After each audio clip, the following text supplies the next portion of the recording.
Olá pessoal, estamos aqui mais uma vez para a nossa mini palestra online. Bom, o tema do mês é união, e união para mim foi um tema muito difícil de chegar numa ideia do que falar. Quando a gente lê o Evangelho, a Bíblia, a gente encontra os discípulos de Jesus repetindo a frase dele: amai-vos uns aos outros. De maneiras um pouco diferentes, João fala disso, Tiago fala disso, Pedro fala disso, Paulo aos Coríntios fala disso. E aí eu resgatei uns trechos do Evangelho para a gente pensar o que significa esse amai-vos uns aos outros, né? Jesus, quando fala em amai-vos uns aos outros, ele está se colocando como o exemplo maior desse amor. Ele está trazendo para a gente a ideia da importância do quanto é fundamental esse ensinamento. Em João capítulo 13 aparece assim: antes da festa da Páscoa, sabendo Jesus que já era chegada a sua hora de passar deste mundo para o Pai, como havia amado os seus que estavam no mundo, amou-os até o fim. Nesse momento, Jesus passa a lavar os pés dos seus discípulos, o que é um sinal de humildade extremo, o que é uma cerimônia extrema, era principalmente naquela época uma cerimônia extremamente significativa.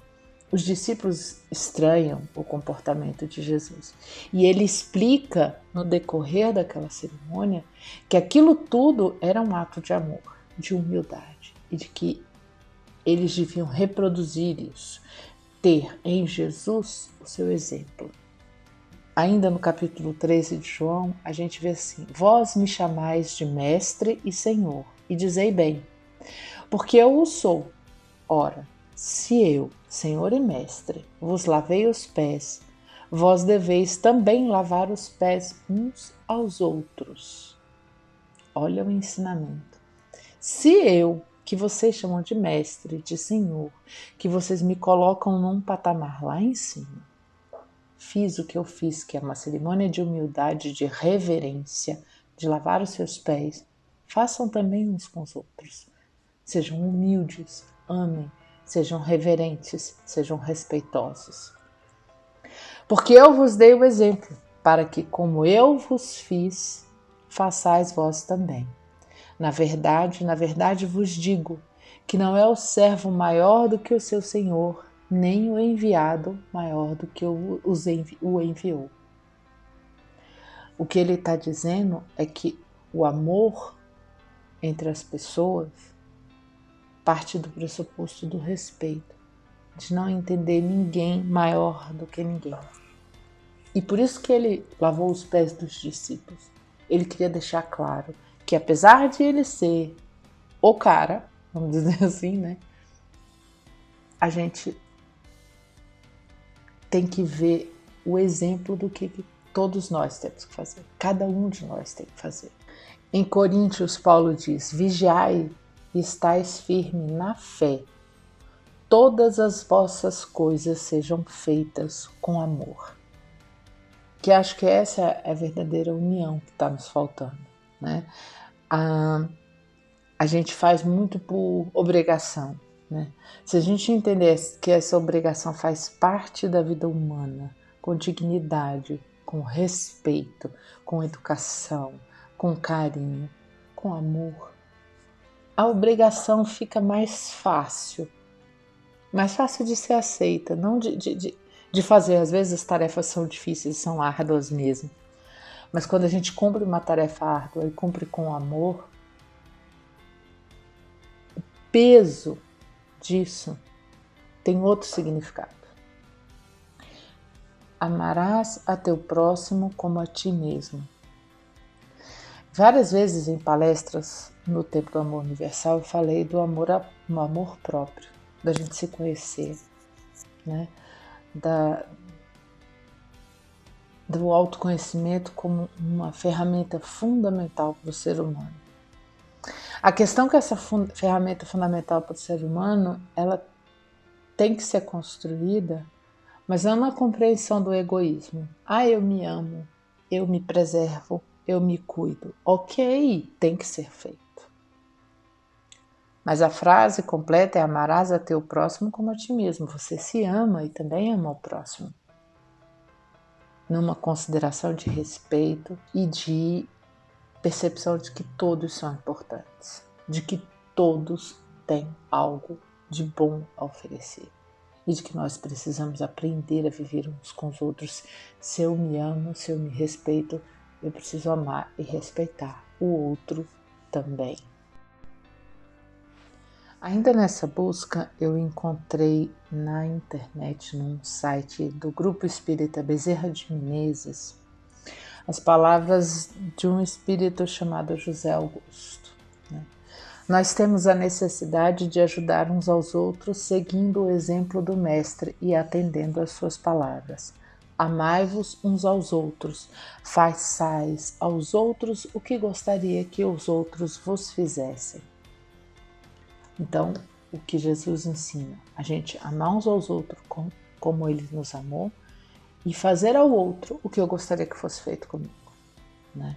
Então, quando você, vou dar um exemplo bem bobo, você estaciona torto numa vaga e acaba atrapalhando a pessoa que poderia estacionar do lado,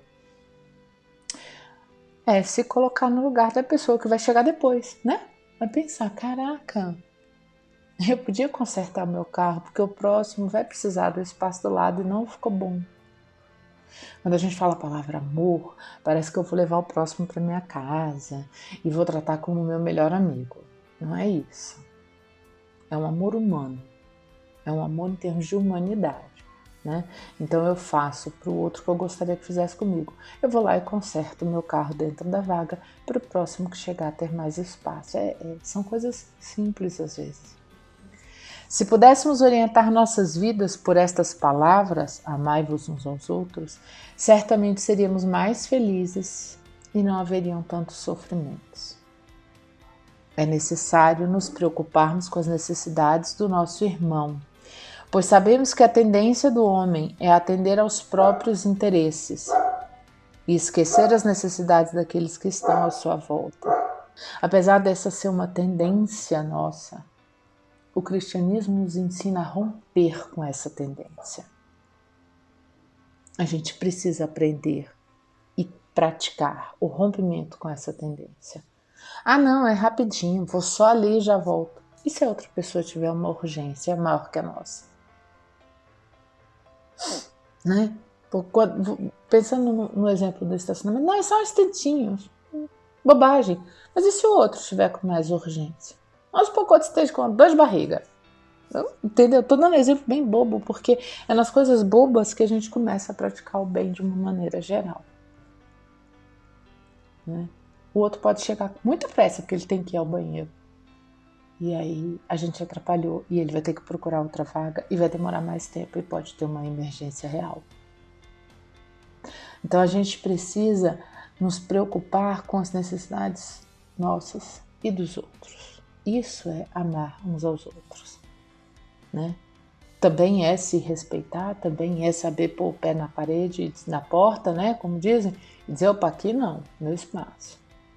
Mas para isso a gente tem que dar espaço para o outro também, fazer o bem feito. O egoísta não progride porque entende a vida e vê o mundo somente através de suas lentes, não sendo capaz de enxergar nada que vá além dos seus próprios interesses. É o egoísta, é o que ocupa a vaga lá, uma vaga e meia, né? Uma vaga um pedacinho, o que atrapalha. É a pessoa que acha que o direito dela é maior que o dos outros. É a pessoa que simplesmente não enxerga quem está à sua volta.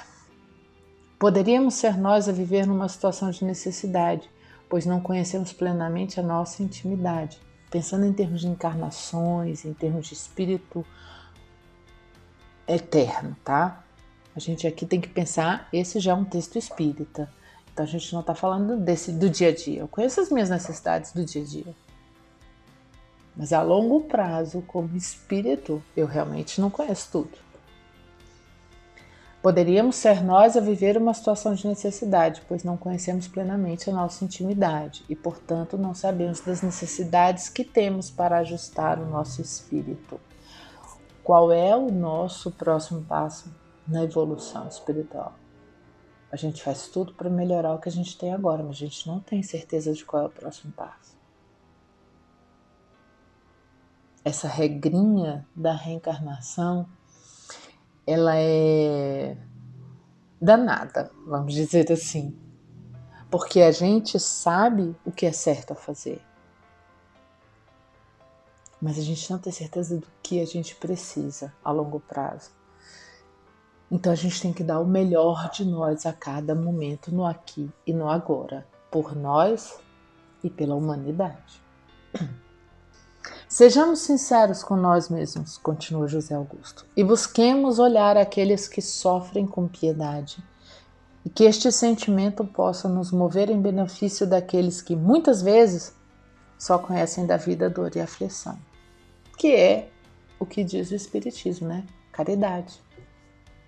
E a caridade não é só a esmola, a caridade não é só financeira. A caridade muitas vezes é a gente entender que a pessoa não está no dia bom, que ela só precisa de um sorriso, que ela só precisa de um bom dia, ou que ela precisa ficar quieta no canto dela em silêncio, porque a gente precisa respeitar esse momento também, né? Mas voltando, a gente precisa se orientar pela ideia do amor mútuo entre todos os seres humanos.